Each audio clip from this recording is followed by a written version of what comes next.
Baik, sebelumnya perkenalkan nama saya Muhammad Nabil Sodak dengan NIM 60224048. Di sini saya beserta rekan saya ingin menjelaskan IRD atau Entity Relationship Diagram yang tugas dari kelompok 9 dari matkul basis data, dan nantinya di akhir video bakal kita jelaskan bagaimana kita bisa membuat IRD di dalam sebuah aplikasi yang bernama Canva.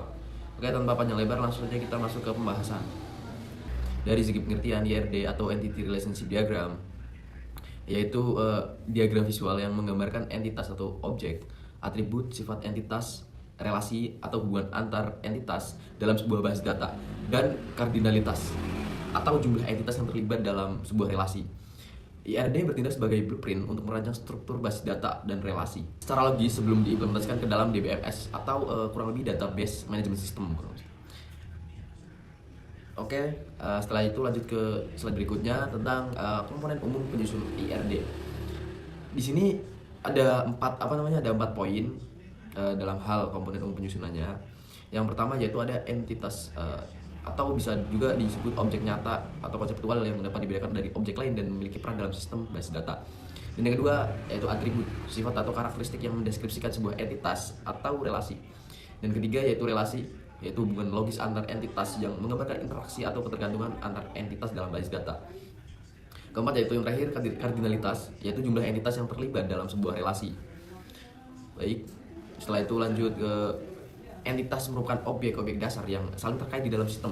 Objek dasar bisa berupa orang, benda, atau hal yang keterangannya perlu disimpan di dalam sebuah basis data. Atau bisa juga diartikan individu yang mewakili sesuatu nyata dan bisa dibedakan dari individu yang lain, kalau seperti itu. Masuk ke slide berikutnya yaitu aturan penggambaran entitas. Di sini ada beberapa poin dan sudah ada contoh fotonya juga. Yang pertama yaitu entitas dinyatakan dengan simbol persegi panjang. Yang kedua yaitu nama entitas dituliskan di dalam simbol persegi panjang. Yang ketiga, nama entitas berupa kata maupun benda tunggal. Dan keempat, nama entitas dapat mungkin menggunakan nama yang mudah dipahami dan menyatakan penulisan maknanya dengan jelas. Dan yang kelima, entitas harus jika lebih dari satu kata menggunakan tanda garis bawah atau strip bawah, kurang lebih seperti itu. Dan masuk ke slide berikutnya yaitu jenis-jenis entitas. Yang pertama yaitu ada entitas kuat atau strong entity, entitas yang tidak bergantung pada entitas lain, kurang lebih seperti itu. Yang kedua ada entitas lemah, yaitu entitas yang bergantung pada strong entity atau entitas kuat. Yang ketiga ada associative entity, yaitu entitas asosiatif, entitas yang munculnya akibat relasi many to many antara dua entitas, kurang lebih seperti itu. Lanjut ke pembahasan yang bakal dibahas dengan rekan saya. Saya Mas Adit Terbagi, saya ingin menjelaskan tentang atribut, yaitu tiap-tiap entitas yang ada di basis data mempunyai atribut merupakan ciri-ciri yang membedakan antara entitas satu dengan entitas yang lainnya. Atribut juga sering disebut sebagai properti. Atribut merupakan keterangan-keterangan yang berkaitan dengan entitas yang perlu disimpan dalam basis data. Atribut berfungsi sebagai penjelas sebuah entitas. Yang pertama yaitu atribut. Atribut dinyatakan dengan simbol elips. Yang kedua, nama atribut dituliskan di dalam simbol. Yang ketiga, nama berupa kata benda tunggal. Yang keempat, nama mudah dipahami dan menyatakan maknanya dengan jelas. Atribut dihubungkan dengan entitas yang bersesuaian dengan menggunakan garis. Lalu jenis-jenis atribut. Yang pertama simple atribut atau atribut sederhana, yaitu atribut yang tidak bisa dibagi menjadi bagian lebih kecil. Contoh, name dan tanggal lahir. Catatan, tanggal lahir meskipun terdiri dari hari, bulan, tahun dianggap simpel jika disimpan sebagai satu nilai. Misal 2005-15. Dua, komposit atribut atau atribut komposit. Atribut yang terdiri dari sub atribut, contoh alamat jalan, kota, dan kode pos. Yang ketiga single atribut bernilai tunggal. Atribut yang hanya menyimpan satu nilai, contoh usia, tanggal lahir, atau satu orang hanya yang punya satu tanggal lahir. Yang keempat multi-valet atribut atau atribut bernilai banyak. Artinya atribut yang bisa menyimpan lebih dari satu nilai. Contoh nomor telepon, karena nomor telepon seseorang bisa mempunyai banyak nomor telepon. divided atribut atau atribut turunan. Atribut yang nilainya dihitung dari atribut lain. Contoh, usia dihitung dari tanggal lahir, total pembayaran dihitung dari jumlah harga item. Yang keenam, K atribut atau atribut kunci. Atribut yang mengidentifikasi entitas secara unik. Contoh, NIM untuk entitas mahasiswa, ISBN untuk entitas buku. Lalu atribut K, apa itu atribut K? Yaitu pada tiap-tiap entitas selalu terdapat atribut kunci yang berupa satu atribut yang bisa mewakili sebuah rekod, misalnya nomor induk mahasiswa atau NIM dan lain-lain. Terima kasih. Assalamualaikum warahmatullahi wabarakatuh. Perkenalkan, nama saya Irianti Bari dengan NIM 60224101. Baik, di sini saya akan menjelaskan tentang relasi antar entitas. Sekedar pengertian, relasi adalah keterkaitan atau koneksi antar dua atau lebih entitas dalam sebuah database. Aturan penggambaran. 1. Suatu relasi digambarkan dalam simbol belak ketupat. 2. Nama kerelasian ditulis di dalam simbol belak ketupat. 3. Kerelasian berfungsi untuk menghubungkan dua entitas.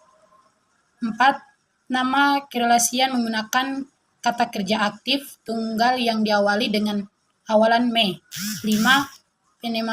Penamaan kerelasian sebisa mungkin menggunakan nama yang mudah dimengerti dan bisa menyatakan maknanya dengan sangat jelas.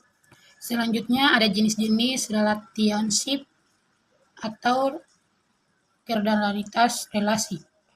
1. On-to-on, satu entitas terkait dengan satu entitas lain. Contoh, sebuah mobil dikendarai oleh satu sopir. 2. On-to menu atau my-to-on, satu entitas terkait dengan banyak entitas lain.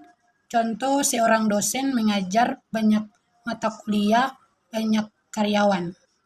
3. My, banyak entitas terkait dengan banyak entitas lain. Contoh, mahasiswa mengambil banyak mata kuliah dan satu mata kuliah diambil oleh banyak mahasiswa penulis-menulis. Oke, baik, terima kasih sebelumnya. Mungkin cukup sekian dari pembahasan IRD yang telah kita bahas sebelumnya. Dan setelah itu kita akan lanjut bahas dari gimana kita bisa buat IRD di sebuah aplikasi Canva, kurang lebih seperti itu. Langsung saja kita langsung lanjut ke pembahasannya. Yang pertama, kita harus menambahkan kotak terlebih dahulu yang otomatis berwarna hitam.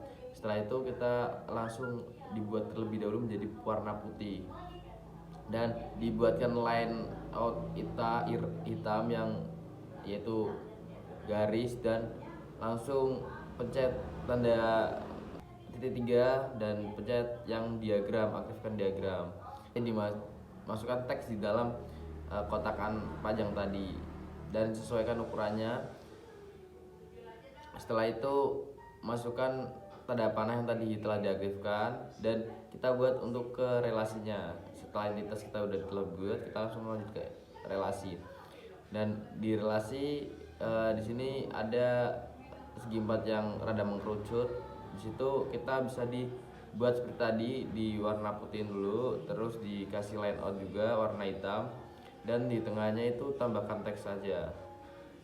Dan untuk ukurannya bisa dikerucutkan menjadi ukuran ketupat, kurang lebih seperti itu.